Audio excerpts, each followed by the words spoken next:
네, 주님을 아는 것이 우리의 힘입니다. 한 주간도 평안하셨습니까? 오늘은 팀 켈러의 하나님을 말하다 중에서 제8장 하나님의 존재를 암시하는 실마리들, 마무리는 하나님의 실존을 가리키는 신의 지문이 묻어있다라는 주제를 함께 살펴보겠습니다. 이 책은 2부로 되어 있습니다. 1부에서는 이 시대가 하나님을 믿지 못하는 이유들, 즉 하나님을 오해하는 7가지 질문에 답합니다. 그리고 2부에서는 우리가 하나님을 믿는 확실한 근거들, 즉 하나님의 존재를 부인할 수 없는 진실과 마주하게 합니다. 오늘은 2부 첫 번째 주제인 하나님의 존재를 암시하는 실마리들, 만물에는 하나님의 실존을 가리키는 신의 지문이 묻어있다라는 주제를 나눌 차례입니다. 인간은 하나님의 존재를 알고 있습니다. 인생이 무의미하다는 것을 절실하게 체감하면서도 절대로 그냥 무의미하게 살려 하지 않는 까닭이 바로 거기에 있습니다. 누가 뭐라 하지 않아도 우리가 더 잘 알고 있기 때문입니다. 만물에는 하나님의 실존을 가리키는 신의 지문이 묻어 있습니다. 하나님이 존재하는지 여부조차 가늠하지 못한다면 어떻게 기독교를 믿을 수 있겠습니까? 하나님의 실존과 관련해 반박이 불가능한 증거라는 건 있을 수 없지만 수많은 이들이 그분이 존재한다는 강력한 실마리, 즉 신의 지문을 곳곳에서 찾아냈습니다. 엘빈 플란팅가는 하나님의 존재를 설명하는 근사한 변증이 적어도 30에서 50개는 된다고 보았습니다. 여기서는 그 가운데 지극히 일부만 함께 따라가 보기로 하겠습니다. 하나님의 존재를 암시하는 첫 번째 실마리는 수수께끼 같은 폭발입니다. 이 세상이 존재하게 된 연원이라는 빅뱅 이론입니다. 우주가 빅뱅에서 비롯되었다는 것은 150억 년 전 작디 작은 한 점에서 상상하기조차 어려울 만큼 밝은 에너지 섬광이 쏟아져 나오면서 우주가 시작되었다는 이론입니다. 그런데 이 빅뱅이 저절로 일어났다라고 말하는 사람들이 있습니다. 과연 그럴까요? 우리가 세상에서 보고 아는 건 하나같이 의존적입니다. 움직이는 힘이 밖에서 오는 것이죠. 그러므로 그처럼 의존적인 존재들의 거대한 집합체인 우주 자체도 외부의 무언가에 의존할 수밖에 없습니다. 무언가가 있어서 빅뱅을 일으켜야 하는 것이죠. 그렇다면 그건 도대체 무엇일까요? 자연계를 넘어선 초자연적이고 비의존적인, 그러니까 스스로 있는 존재여야 할 것입니다. 이것이 하나님의 존재를 암시하는 첫 번째 실마리입니다. 하나님의 존재를 암시하는 두 번째 실마리는 문을 활짝 열어놓고 기다리는 우주입니다. 우주의 미세 조종 이론이죠. 우주의 미세 조종은 온 우주가 유기체와 인간의 생명을 떠받쳐 존재하게 만드는, 하늘의 별 따기보다 더 확률이 낮은 일이 우연히 일어났다는 주장을 말합니다. 유기적인 생명체가 존재하려면 기초적인 규칙성과 물리학의 상수들이 극단적이리만큼 좁은 범위 안에서 한데 어우러지는 값을 가져야 합니다.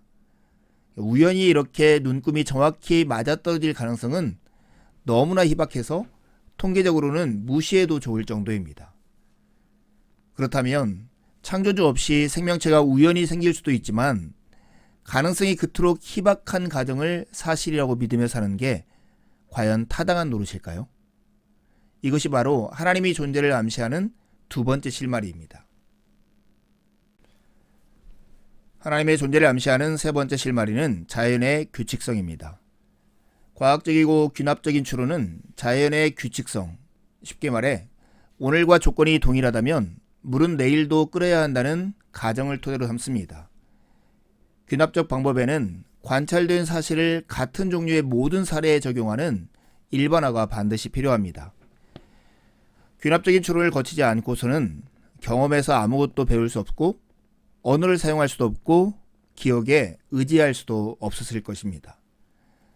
따라서 자연의 규칙성은 하나님의 존재를 증명하는 증거가 되고도 남습니다.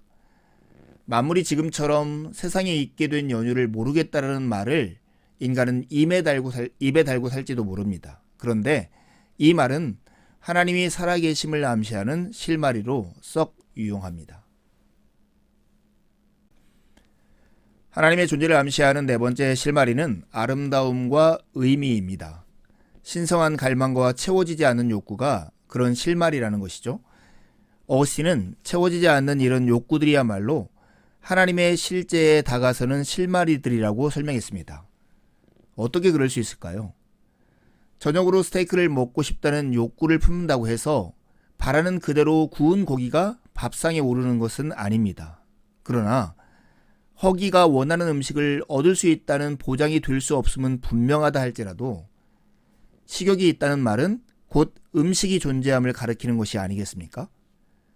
타고난 욕구들은 그걸 만족시킬 수 있는 대상과 연결되어 있는 게 사실입니다. 위대한 예술작품은 단순한 메시지로 뒤통수를 얻어맞은 것처럼 눈이 번떡 뜨이게 하지는 않더라도 100이면 100, 인생이란 어리석은 사람이 토해놓은 이야기, 조금도 의미를 찾을 수 없는 하찮은 소음이 아님을 일깨워줍니다. 무엇이 마음을 움직이는 건지 똑부러지게 규정할 수는 없을지 모르지만 소망을 가득 불어넣고 그 꿈을 이룰 힘을 주는 것이죠. 그러기에 아름다움과 의미는 하나님의 존재를 암시하는 실마리들입니다. 하나님의 존재를 암시하는 이러한 실마리들을 지우려는 시도들이 여전히 있고 큰 영향을 미치고 있습니다. 그 대표적인 것이 진화생물학이죠. 진화생물학은 자연 선택의 기능으로 인간의 모든 면모를 설명할 수 있다고 단언합니다.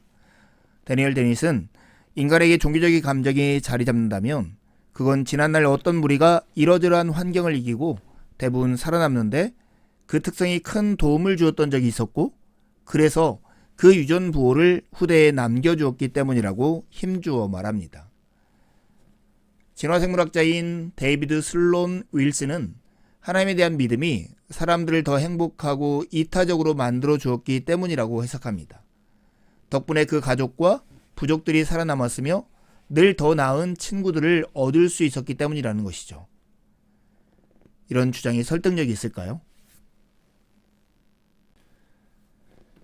아이러니하게도 진화생물학은 하나님이 존재한다는 또 다른 실마리를 우리에게 제공합니다. 진화생물학에 따르면 이성적인 추론의 규칙들을 받아들이는 것은 분명한 진리를 말해서가 아니라 인간 생존에 도움이 되기 때문입니다. 진화론자들이 주장하듯 두뇌가 도덕과 사랑, 아름다움 등에 관해 들려주는 소리가 사실이 아니라면 그저 유전 암호에 실려 대물림되도록 설계된 일단의 화학 반응에 지나지 않는다면 그들의 뇌가 세상에 대해 속삭이는 말도 다 마찬가지가 아니겠습니까? 그렇다면 굳이 그 논리를 철석같이 믿을 이유가 있겠습니까? 한 영역에서 믿음을 형성하는 기능을 신뢰하지 않는다면 다른 영역에서도 그래야 합니다.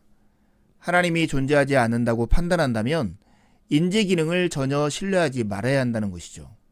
그런데 우리는 인지 기능을 굳게 믿고 있지 않습니까?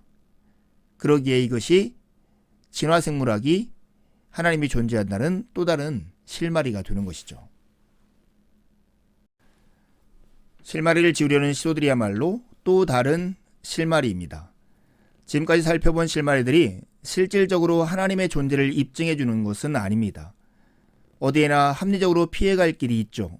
하지만 그 누적 효과는 도발적이면서도 강력해 보입니다.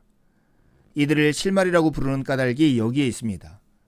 세상을 만든 하나님이 존재한다는 이론은 신이 없다는 논리보다 우리가 보는 증거들을 더 잘 설명해 줍니다.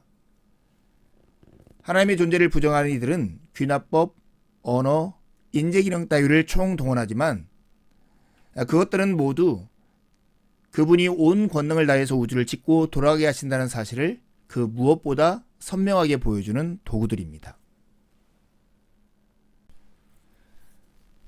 여기서 이제부터 하려는 것은 이것입니다. 신이 존재한다는 사실을 논증하려는 것이 아닙니다. 오히려 누구나 그 사실을 이미 알고 있음을 보여주려는 것입니다. 지성적으로 어떤 고백을 내놓든지 하나님을 믿는 마음은 회피할 수 없고 입증하지는 못할지라도 의식 못할 수는 없는 기본적인 믿음입니다. 인간은 하나님의 존재를 알고 있습니다. 인생이 무의미하다는 것을 절실하게 체감하면서도 절대로 그냥 무의미하게 살려 하지 않는 까닭이 바로 거기에 있습니다. 누가 뭐라 하지 않아도 우리가 더 잘 알고 있기 때문입니다. 이제부터 한 걸음 한 걸음 우리가 하나님을 알고 있다는 사실을 확인해 나가시죠. 두 가지 질문하고 마치려 합니다. 하나님의 존재를 암시하는 대표적인 네 가지 실마리는 무엇입니까? 두 번째 질문입니다. 진화생물학으로 대표되는 실마리를 지으려는 시도들이야말로 하나님께서 존재하는 또 다른 실마리라는 주장에 대해서 당신은 어떻게 생각하십니까? 한 주도 주님의 은혜를 의지해 살고 복된 주일에 함께 만나 기쁨으로 하나님을 예배하시죠. 감사합니다.